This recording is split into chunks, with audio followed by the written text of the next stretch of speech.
it's not really chopping. So you're moving it back and forth, but there is some sort of weight of the knife that process makes it absorb a little more. Okay, sak and treifa, nu halacha. So what would be the difference between sak and treifa and sak and neder? Not a lot. Is there any differences? The difference is the first case was that we're talking about you used a sakin of a guy, and now we're talking about what to do with it. Now we're talking about that you have a knife, a regular kosher knife, but you shechted a treifa. Now what do you do with the knife before you use it again? See, it's right. We're not talking about after the shechita. We're talking about before the shechita. You shechted one animal and you checked the animal. It turns out the animal was treif. Is your knife treif because you shechted an animal? So. How do you clean this knife right after the first shechita that the animal was treif? There was this a Yiddish joke about these Indians that were going. They had to make a wedding. It was very funny in Yiddish. But he goes to find a buffalo that he was going to use for the wedding. The meat's going to be for the wedding, then the skin is going to be for the teepee that they're going to have the wedding in. And he goes, but this one there wasn't enough meat, this one the skin wasn't good enough. Finally, the end of the joke was that he comes back empty-handed. So his wife says to the Indian, says, how come you didn't get us anything for the wedding, the getting married? He says, no, I brought the milchik tomahawk. That was how the joke ended. Anyway. So here he has the wrong knife. He wants to do a shechita. So, pligi bar Ravacha v'Ravina. There's a machlekes between Ravacha and Ravina. Chad amar b'chamin. One says that you have to do hagala. You have to kasha the knife. B'chad amar b'tzainin. One says you only have to rinse the knife, only wash the knife off. In other words, does the knife absorb from the shechita? B'hilchasa, the halacha is afilu b'tzainin, that you can clean it even with tzainin, even with cold. However, v'ika belisa de parsa lemichprei leitzarach. If you have a tattered curtain that you can wipe the knife on, that's also good. You don't even need to rinse it. You can just wipe it on this tattered curtain. Don't get any ideas. Oh, yes, shmata. Okay. Very interesting. Rabbi Janowski from Yeshiva Elementary. He told me that he was by Rabbi Ruderman's house, and Rabbi Ruderman was a Yeshiva in Yisrael. He had a lot of Kabbalah farms. I asked him, "What do you do with these farms?" He says, "No, it's very interesting. There's interesting things here." He says, "Like what?" So he says, "Well, it says that the Rambam is a Gilgal of Shmuel, and Rav is a Gilgal of, and Rashi is a Gilgal of Rav, a reincarnation." Mm-hmm. So he says that's why it's interesting that in Masechta Chullin, it's almost the only place where you'll find Rashi saying v'hilchasa, that the halacha is so and so, such and so. Usually Rashi just translates. He doesn't tell you what the halacha is, but because the halacha is Rav, like Rav by Yisurim, so Rashi is like, as a reincarnation of Rav, is telling us the halacha here. And in Choshen Mishpat, the Shulchan Aruch quotes, it's almost the whole Shulchan Aruch Choshen Mishpat is all the language of the Rambam, because the halacha is like Shmuel by dinim, by civil law. So that's why the Rambam gets that status over there. All right.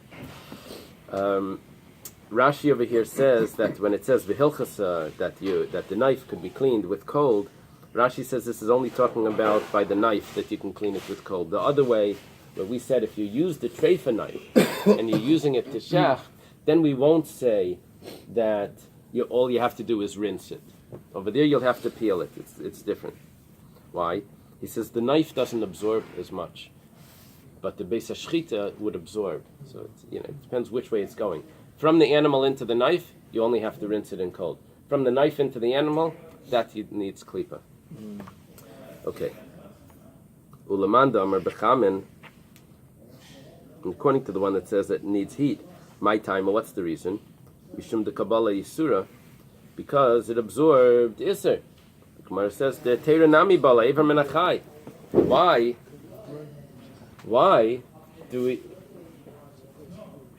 did we only say that it's a treifa knife? We have another problem. Listen to this problem. If someone shechts an animal, while he's shechting the animal is alive. Are you allowed to eat a limb off a living animal? You're not allowed to. Not only are you not allowed to, but even a non-Jew is not allowed to eat a limb off a living animal. So every time you shecht, there's an absorption into the knife, according to the one that holds that you need to do kasher the knife. There's an absorption of non-kosher, because it's Ever Menachai. It's a living animal. The Gemara says, Eimas Bala. When would the absorption of Ever Menachai go into the shechita knife? Because the animal is alive while you're shechting it, and there's an absorption of a living animal into the knife. When would that absorption take place? L'chichaima, when it gets hot. When is it hot? Eimas kachaima. When would the animal be hot? L'chigamar shechita. That's only at the end of the shechita. For some reason, the heat would be much more at the end of the shechita, and at that point, at that point, it's already heter. The blood itself is treif. Yeah. Rashi says a little bit further. It's a good question. Rashi says, "Aval ablias dam lechayesh." We're never concerned about the absorption of the blood. It's a good question. He says because the knife is hard, it was not going to absorb the blood. So all we're concerned about here was possibly an absorption from Ever Menachai, the living animal, and we said that no, because it only gets hot at the end. No, but by then it's already dead. There's a tshuva from the Chassam Sofer. Someone's boiling butter, hot butter, and there's a bird that flew by and fell into the butter. So he says, of course it's treif, because bird, non-kosher bird, says, but we don't consider it basar b'chalav to make it asar b'hana, because basar b'chalav that's asar b'hana is only meat, but this is basar oif b'chalav, it's not asar b'hana. So you could think that maybe you could sell it to a guy. He says you can't sell it to a guy because it's Ever Menachai, because it absorbed while it was still alive. The butter absorbed from the bird while it was still alive. The bird died? The bird dies, but there's an absorption from that. So everyone all the achreinim are tummeling. What are you saying that something living can give out a absorption in something hot? How are you going to drink a cup of tea? You drink tea, your mouth, you're alive, and the thing is, it's the absorption from your lips are going into the tea, and you drink. It makes everything crazy. No, but that's the whole thing. Ever Menachai.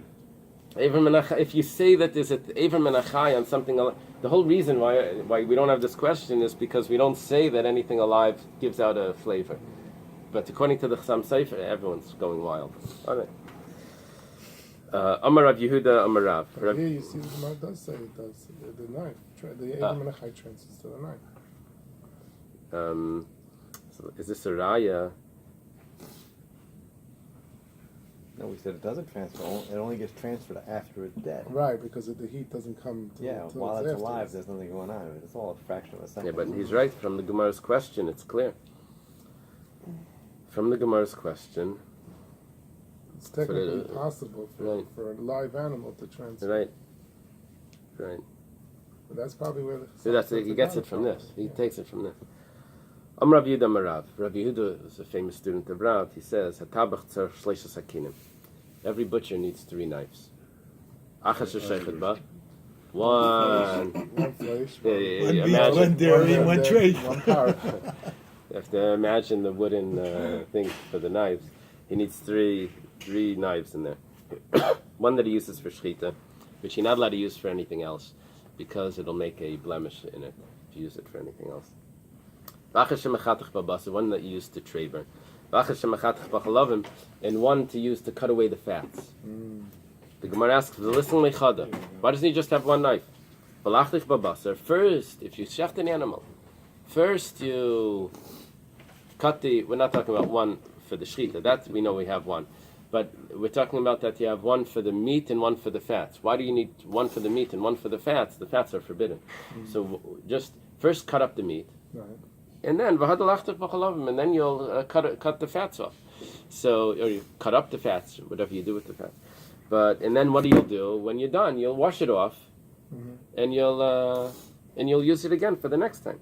The Gemara says no. There's a decree. Why do you need 3 knives? Because maybe you'll cut the fats first, and then you'll cut the meat, and the grease from the fats is going to get on the meat, and it's not kosher.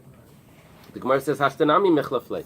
You're worried that you might cut it out of order. You might cut the meat first, the fats first, and then the meat. You might use the wrong knife also.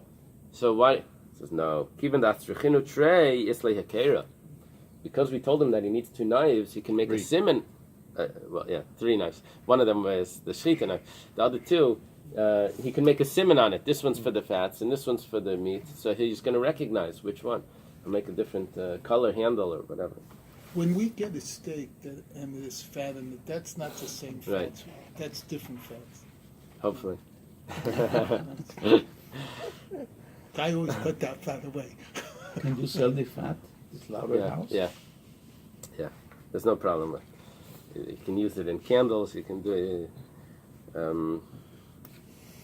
Not for Hanukkah candles. It says. No, but Right. if it's for other people. They have a goyim part of the... Yeah, that's what they do. So, okay. Vam Rabbi Yehuda says in the name of Rav, Hatabach tzarich shnei kelim shel mayim. The butcher needs 2 vessels of water that he uses to rinse. Echad shemediach b'basar, v'echad shemediach b'chalavim. One he uses to rinse the meat, and one to rinse the fat. Let him just have 1 bowl of water. He'll first rinse the meat, and then he'll rinse the fat, exactly like we asked by the knives. So it says, maybe he's going to mix it up. He'll do the fats first. The grease is going to be in the water when he rinses the meat. It's going to be, the grease is going to get on the meat. It will be treif. It says, maybe now that he has 2 bowls, maybe he'll put the meat in the wrong one. It says no. Because we require 2. Islay hakera. When do you wash the meat? After you cut it or before you cut it? Well, it needs to be washed before the malicha. Right. You soak it. Right. It, and then you Right. then you put salt, and then you rinse it off. Yeah, there's 3 rinsings afterwards, and beforehand. It's soaked. Beforehand, it's rinsed or soaked. I don't know. I remember. I think it's rinsed first. And then afterwards it's soaked twice, and then rinsed once. I think that's how it's done. Okay, Omar Ameimar. Ameimar says, Mishmeder Rav Papa, name Rav Papa. Leilischa finish. Kafli Ilui Bisra. Let's leave it at Ameimar. I don't want to run late. Leave it at Ameimar. Shkoyach.